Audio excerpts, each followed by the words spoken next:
Bonjour l'équipe, alors on se retrouve pour la semaine 2 du challenge, le mois abdominal 2. Là dans cette vidéo, c'est une vidéo tutoriel où je vais présenter les nouveaux mouvements de cette nouvelle semaine. Cette nouvelle semaine, il y a 3 nouveaux mouvements qui sont le mountain climber, le portefeuille ou tuck up et les sit-up. Donc les sit-up c'est la base de tout, je vais incorporer en deuxième semaine. C'est des mouvements qui sont ciblés sur le travail du grand droit, le challenge du mois abdominal. C'est-à-dire que la première semaine, deuxième semaine, on va beaucoup travailler le grand droit sans négliger le reste. Donc le grand droit et le transverse. Et après, je vais commencer à travailler aussi sur les obliques, les poignées d'amour. Et ensuite, on va travailler le core training. Donc là, ça va englober travail d'abdos, mais aussi d'autres groupes musculaires. Mais il y aura toujours besoin d'avoir une bonne sangle abdominale. Donc pour les 3 nouveaux mouvements, qui sont relativement simples, mais ça demande quand même d'avoir une bonne base, notamment pour le mountain climber. Mountain climber, en français, c'est grimper la montagne, le grimpeur de montagne. En fait, on est en position de pompe.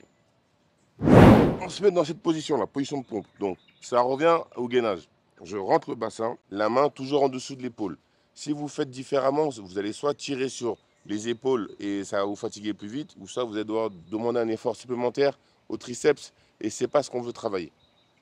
Donc, dans cette position, hop, comme j'ai dit, on rentre le bassin, là on gaine. Le principe, ça va être de mettre des coups de genoux. D'accord?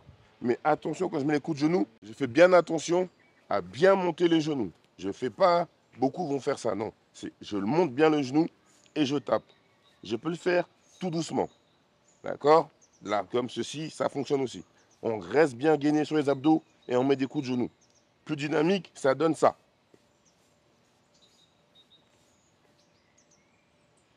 Donc, selon votre niveau, optez pour la manière lente ou pour la manière plus dynamique. L'important, c'est de bien lever les genoux. Comme ça, on travaille bien le grand droit et aussi on engage le transverse.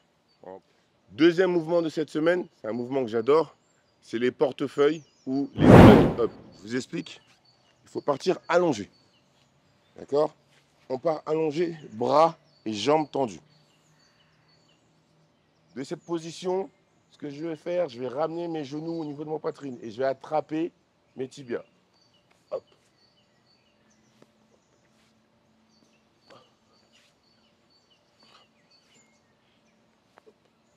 Donc, moi, je l'appelle portefeuille parce que ça ressemble un peu à un portefeuille quand on le ferme. C'est tout bête. Après, le terme anglais, c'est tuck up. Il y a plusieurs manières de le faire, mais le principe, c'est relever le buste, rapprocher les genoux de la poitrine. Selon votre niveau, idéalement, c'est bien de garder les jambes surélevées, comme ceci. Ça travaille toujours en gainage aussi.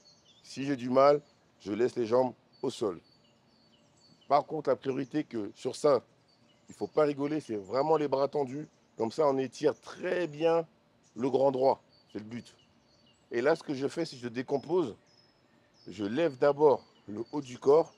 Et là, dès que je suis ici, hop, je ramène les jambes. Et pour la descente, c'est l'inverse. Je tends les jambes et je descends le haut du corps. D'accord? Ne faites pas, ne cherchez pas à vouloir aller vite, sinon vous risquez de vous faire très mal au dos. Alors, tout doucement, je lève le haut du corps, hop, je ramène les jambes. Je tends les jambes, je pose le haut du corps. Hop, hop. 1 et 2. 3 et 4. Et puis dynamique, hop, hop, hop. N'oubliez pas, soit vous pouvez garder les jambes en l'air pour augmenter la difficulté, soit vous pouvez les laisser au sol, ça travaille aussi. Et progressivement, vous allez augmenter cette difficulté. D'accord? Troisième mouvement de cette semaine, c'est le sit-up. On a vu le L-sit-up et le crunch sit-up. Donc, il va avoir un mouvement de relevé de buste. Et ça va prioriser sur le bas du ventre. J'ai dit bas du ventre, je n'ai pas dit bas des abdos. Donc sit-up. Position de départ, on met les pieds en lotus, comme ceci. Idéalement, il faut garder les pieds joints. Moi, quand je vais le faire, mes pieds ils bougent. Je ne sais pas c'est dû à quoi, mais il faut garder les pieds comme ceci. Je croise mes pieds, je me mets en arrière, toujours bras tendus. Le même principe que pour le crunch ou le sit-up. Les bras tendus, le bras doit passer devant. D'accord? Et quand je fais ça, là, je relève le buste. Mais là, ce que je vais faire, je vais relever le buste dans sa totalité. Démonstration. Hop. Et là, je vais chercher bien loin avec les mains. Et là, je vais chercher bien loin avec les mains. Et là, je vais chercher bien loin avec les mains. Je ne m'arrête pas. au niveau des talons, je dépasse la pointe des pieds, ok, pour bien étirer, détendre le dos. Et pour la descente, c'est pareil. Je me laisse tomber, je contrôle, je ne me laisse pas aller comme un sac de patates. Je contrôle, hop, et je remonte. Et je remonte. Et je remonte. Okay. Il se peut qu'il y ait des problèmes. Il se peut que certains rencontrent des problèmes avec ce type de mouvement. Plusieurs options se présentent à vous. Faire une sorte de crunch sit-up mélangé à un sit-up. Donc, crunch sit-up, vous vous rappelez, c'était comme ceci. Bah là, c'est la même chose. Hop, on vient juste faire ça. Hop, avec les pieds en lotus, au lieu de garder les pieds comme ceci.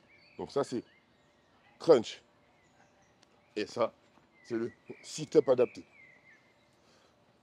D'accord? Pour les personnes qui ont mal au dos, quand vous faites ça, parce que vous avez forcément problème de dos, ou les femmes qui vous avez un peu une forte poitrine et ça tire sur le dos, vous restez tranquillement sur le crunch. Ça travaille très bien aussi. C'est bon pour ça. Donc vous avez vu les 3 nouveaux mouvements. Mountain Climber, les portefeuilles ou les tuck-up, ainsi que les sit-up. À vous de les adapter. Faites-les de manière à ce que vous ressentiez les abdos et que vous n'ayez pas mal autre part. Ces mouvements-là, ils sont efficaces, mais si c'est mal effectué, on va tout ressentir dans le dos. Adaptez, allez-y doucement. La séance 2, c'est du HIIT et du Tabata. Vous avez 20 secondes de travail pour le Tabata et 30 secondes de travail pour le HIIT. Personne ne vous oblige à aller très très vite. Vous avez un temps de travail. Faites les exercices dans le temps de travail. Mieux vaut en faire peu de qualité que beaucoup n'importe comment. La qualité prime sur la quantité. C'était la vidéo tutoriel numéro 2. J'espère qu'elle vous aura plu. Comme d'habitude, si ce n'est pas fait, on s'abonne à la chaîne, on met un pouce bleu, on active les notifications, on laisse les impressions en commentaire, on partage des vidéos. Nous, on se retrouve la semaine prochaine pour la séance numéro 3.